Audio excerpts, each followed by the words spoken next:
Apprendre que son enfant a un diagnostic, un trouble ou un défi particulier est un moment bouleversant. Que ce soit un trouble du développement, un problème de comportement ou une difficulté physique ou psychologique, la nouvelle peut frapper comme une tempête. Les émotions t'envahissent, tristesse, peur, colère, honte. Tu te demandes peut-être pourquoi moi, pourquoi mon enfant, ou comment je vais faire face à cela. Tu aspires à trouver un équilibre émotionnel et des réponses. Tu veux être un parent fort et présent pour ton enfant, mais aussi avancer dans ce chemin d'acceptation avec sérénité. Tu cherches des clés pour comprendre ta réaction et pour transformer aussi cette épreuve en une force. Alors, je vais te raconter mon histoire. Je me souviens encore du moment où j'ai reçu le diagnostic de mon fils. C'était 1 heure après sa naissance. Je n'étais pas prête. Je ne voulais pas entendre. J'ai littéralement bouché mes oreilles pour ne pas croire ce qu'on me disait. J'ai décidé que ce ne serait pas ma réalité. Mais malgré tous mes efforts pour ignorer cette réalité, elle était toujours là, en arrière-plan, comme une ombre pesante. Et quelques mois plus tard, lorsque le diagnostic a été confirmé, tout s'est écroulé. Pendant près d'1 an, j'ai traversé une montagne d'émotions. La tristesse, la peur du futur, la honte et les jugements. La colère, même envers Dieu. Alors, si tu es dans cette situation, je veux te dire que je te comprends profondément. Ce que tu ressens est normal. Alors aujourd'hui, ce que je vais faire, je vais te parler des 5 réactions courantes des parents après un diagnostic et te donner aussi quelques conseils pour pouvoir avancer avec un sourire. Les 5 réactions normales des parents, et j'ai dit normales, après un diagnostic. Le premier, c'est le déni. C'est souvent la première réaction. On se dit non, c'est pas possible, ils se sont trompés, les spécialistes, mais non, ça va changer. Alors tu refuses de croire que cela peut être vrai. C'est une manière de te protéger face à une douleur qui est trop grande. La deuxième réaction, c'est la colère. Une fois le choc passé, la colère peut surgir.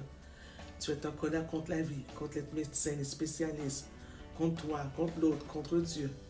Et tu te demandes pourquoi cela t'arrive à toi, pourquoi ton enfant. Troisième réaction, la peur.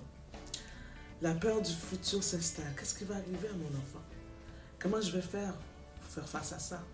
Est-ce que je vais être un bon parent pour lui, pour elle? On a toutes sortes de questions. Quatrième, la tristesse et la culpabilité. Tu pleures, tu t'imagines plein de scénarios par rapport à ton enfant, tu te sens coupable, comme si tu avais fait quelque chose de mal, que c'est toi qui as fait quelque chose de mal, quelque chose qui ne va pas, c'est peut-être toi.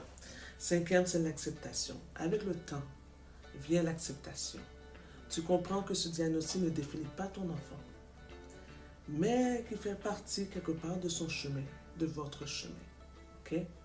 Alors, mes conseils pour avancer après un diagnostic, premièrement, prends le temps de ressentir tes émotions. Il est normal de passer par toutes ces étapes. Alors, donne-toi la permission de pleurer, d'être en colère ou même de ne pas savoir quoi faire. Deuxième, informe-toi et entoure-toi. Apprends un peu plus sur le diagnostic, parle à un professionnel, rejoins les groupes de soutien, entoure-toi de personnes bienveillantes. Tu ne peux pas rester toute seule là-dedans. Tu ne peux pas rester toute seule. Entoure-toi, c'est important. Troisième, rappelle-toi que ton enfant est plus que ça, que le diagnostic. Ton enfant reste la personne spéciale et unique que tu aimes. Le diagnostic n'est qu'un aspect quelque part de sa vie, ce n'est pas son identité. Ce n'est pas son identité et c'est peut-être la réalité, c'est ce que j'ai appris, mais ce n'est pas la vérité. Alors, si tu traverses une situation similaire et que tu te sens perdu, je suis là pour t'aider. Alors, je vais t'offrir aujourd'hui un appel stratégique gratuit de 60 minutes avec moi pour qu'on puisse parler de ta situation. Et je te donnerai aussi des pistes pour pouvoir avancer. C'est tout à fait gratuit. Et si tu dis non, ok, pas tout de suite, il n'y a pas de problème. Pour l'appel, je vais laisser un lien en dessous de la vidéo. Sinon, je t'offre aussi ma mini-formation sur parents alignés. Ensuite, qui est sous la vidéo, peut-être c'est quelque chose que tu aimerais regarder, c'est une mini-formation. Recevoir un diagnostic est une épreuve, mais cela peut aussi être le début d'un nouveau chemin. Un chemin d'amour, de compréhension, de connexion avec ton enfant. Vous êtes capable de le traverser et j'aimerais être là pour vous accompagner. Alors sur ce, je te dis, on est ensemble.